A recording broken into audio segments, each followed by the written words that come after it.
Hey there gamers, DreamcastGuy here, and today we're talking about Monster Hunter Wilds. This is my brutally honest review. I just beat the game and I completely loved it, but I want to start this video off with 3 separate warnings. 1, all this gameplay is recorded on the PlayStation 5 Pro. It looks insane. I mean, talk about a hardware pusher. This game has got to be legitimately some of the best graphics I've ever seen on the Pro. Second of all, I'm beating this way before the game came out. So because of it, all the stuff you're seeing here is completely single player. Even when you see other people in my party, that's NPC bots. But anybody who's ever played Monster Hunter knows that as much fun as I have, this game is 10 times more fun if you've got friends actually smashing monsters to bits with you. And third of all, this is going to be completely spoiler free. I'm not going to show you the end game monsters or any of the big secrets. We're going to talk about why this game is fantastic for newcomers, for classic Monster Hunter fans, and just honestly, right now, I'm being completely serious. I think this might be my game of the year, but let me explain why. Hi, hope you're having a great day, and thank you for watching this video and giving it a like. Maybe subscribe if you want, but let's get into it. Now, first and foremost, what is Monster Hunter in case you've never tried this incredibly mainstream saga? Essentially, Monster Hunter is a game with a very simple concept. You're a guy and you hunt monsters. You've got super weapons, you've got super strength, you're able to jump up stuff, fly off cliffs, but what's really fun about it is the constant progression of it. As you hunt these monsters, you bust off pieces of them, getting scales, fins, teeth, and by using this, you craft better armor, better weapons to give you better offense and defense, so you can go against even tougher beasties that run and fight and are very savage. But what Wilds does different than the other games is that it's basically completely open world. Like, every Monster Hunter's big. They have big biomes, lots of cool areas to explore, from snowy peaks to crazy swamps and stuff like that. But a lot of times there was a hunt timer or something to kind of spurn you and keep you locked in. Whereas here, you really can just explore and hunt and kill and gather the materials as you want. And I think this was by far the craziest choice that works so well. Now, when it comes to the total count of monsters, that is things people like to think about a lot because some of the Monster Hunter games have like 50 different things to hunt. I would say the total number of beasties you're going to be trying to bash about in this is definitely lower than the last couple of Monster Hunters. But this also does kind of happen. A lot of the Monster Hunters will launch with a decent set of things to hunt. They call them hunts, actually. Now, once you get through those, though, they do post-game free updates and later an expansion that's usually the size of the main game all over again. I think that as good as Wilds is, I love what we have so far, especially the in-game super high-end hunts and stuff like that. But I can say I'm definitely already very curious about those post-game updates. And I know the first expansion is probably not going to come out for like a year or two, but already I'm itching for extra monster to hunt. Now, let's talk about the story in a completely spoiler-free fashion. So, in every one of the games in the series, typically there's like a big beastie we're trying to track down, a mega ominous super monster. Now, in this one, it's called the White Wraith. Now, I don't want to ruin anything because I feel like part of what caught me the most off guard about this is how personal the story actually is. Now, there have definitely been stories in previous Monster Hunters. There's been cutscenes, there's been interactions and stuff like that. But this one, it felt more conversational than I've ever seen in Monster Hunter. And some people may not like that. Some people may be kind of, turned off by it. But for me, it really worked to have the characters kind of discussing the environments, to discuss these foreign lands, to kind of be talking to each other about how fun, how cool, how ridiculous this entire situation is. Now, where we're at is a place called the Forgotten Lands. Essentially, there was this partitioned off part of the continent that people just thought was long lost. People thought it was uninhabited or empty. And it turns out that once they started exploring it, nope, it's got ancient big bads. So essentially, a bunch of monsters they thought were extinct, like the dinosaurs, are still roaming around. They're still extra dangerous. And so we get to go here to interact with the locals to try and see how they're living in the world of Monster Hunter. And of course, hunt a bunch of completely new monsters. The graphics, the monster design, even the creatures we already know, a lot of them look better, are animated better than ever, and honestly, they're more fun than ever to just hunt. So, let's talk about combat, and especially what I feel like some people are going to enjoy or some people may be a bit turned off by, which is focus mode. So, there are 14 different weapons in this. Everything from bowcasters to basically a big two-hander that lets you play music that can help your team out, or my personal favorite, the great sword. There's a lot of stuff that's normal weapons or more ridiculous stuff, or if you want to be close or ranged.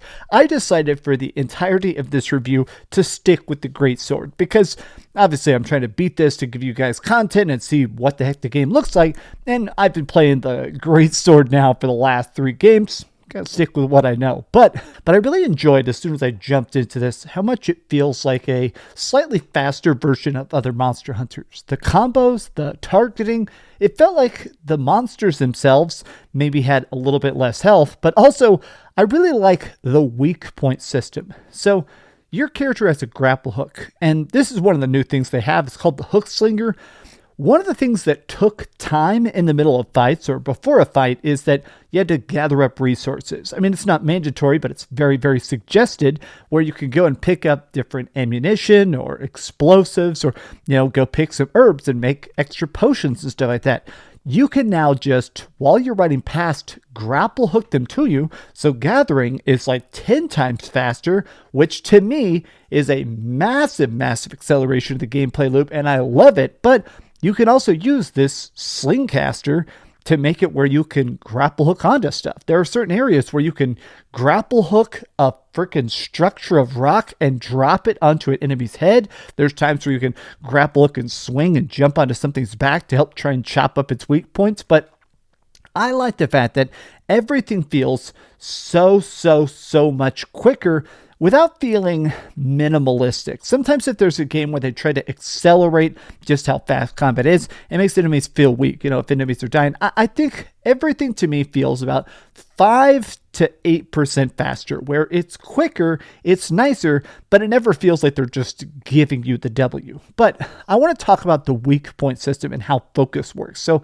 as you're hitting enemies and stuff, they'll have these glowing red spots. You can hold L2 to go to focus mode, and it lets you manually aim your hits. Now, typically when you're fighting, especially in the older Monster Hunters, doing a long combo could at times be a bit clunky. If you're trying to do like a 5-hit combo with a big charge up at the end, you had to very much aim in a straight line. Now, you do have the freedom to kind of move around at a bit of a combo somewhat, and focus mode lets you actually hit particular parts.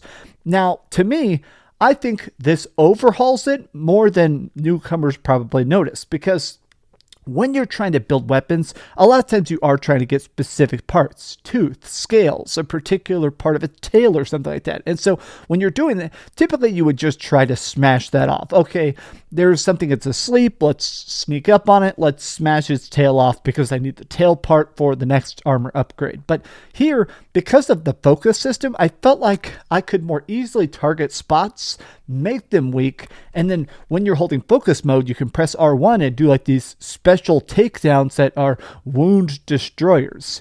And to me, it felt like I had more control over the loot I was getting instead of just, getting a pinata of killing stuff and hoping I get the part I want. Now, a lot of the lower level hunt rank stuff, you don't need to worry about this too much. It's not really mandatory. I just think it makes it where if you are playing this game with a high skill ceiling. I've always said that Monster Hunter is a series with an incredibly high skill ceiling, meaning that the players that are good at it are just way better than the average folk. I mean, I consider myself to be halfway decent at these games, but when I see the good players, they're like legions and legions above me. And to me, I almost feel like focus mode, it helps get you closer to being good. It kind of lets you pick targets more easily than the older systems did.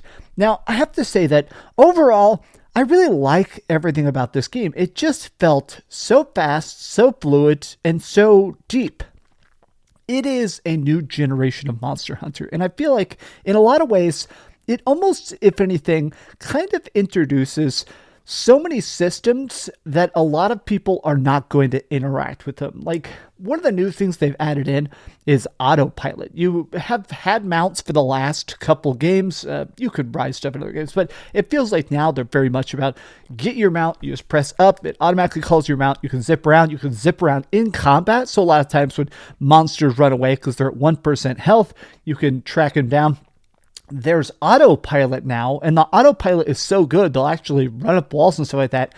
It feels a bit weird to use autopilot. I feel like most people are not going to use that. I mean, maybe they will. Maybe I'm completely wrong, but putting autopilot in a game like Monster Hunter is a bit strange. And there's also this thing called pop-up camps, where camps are very, very essential in this game because between quests, it's where you go for upgrades, to go to the shop, to get stuff. It's also a community hub. It's where you can a lot of times visit with other hunters or even list jobs to play online and stuff like that, right? But now you can make these temporary camps. The maps are so freaking big, you can actually make these tiny little camps to do cooking and gear swaps and stuff in the middle of a hunt.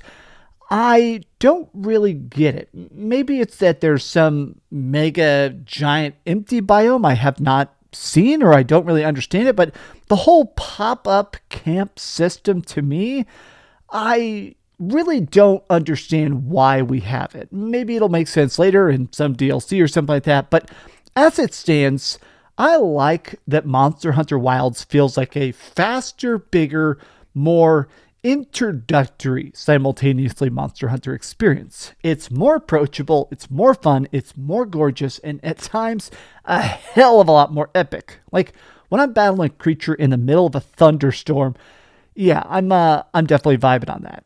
The weather patterns are great, the environments are great, the monsters are great, the characters are great. I love it. I love it. I just want a lot more monsters to hunt, but we have now heard some good and some bad. Let's go over to the ratings board and put a big number on it. I am giving Monster Hunter Wilds a 10 out of 10. Thank you so much for watching, gamers. If you enjoyed this video, be sure to give it a like, subscribe if you haven't already, and please keep dreaming. Man, this game good looks good, bro. I really want to figure out how to set up like an online lobby. When this game comes out, I think I'm posting this the day before it comes out. I would love to play this with people somehow, but I'll have to figure out how. Thanks so much for watching that video. If you want to see something else, you can always click this link to see what I put up last, or, subscribe and see what's coming up next. Also, I promise that whatever I do, it'll try not to suck.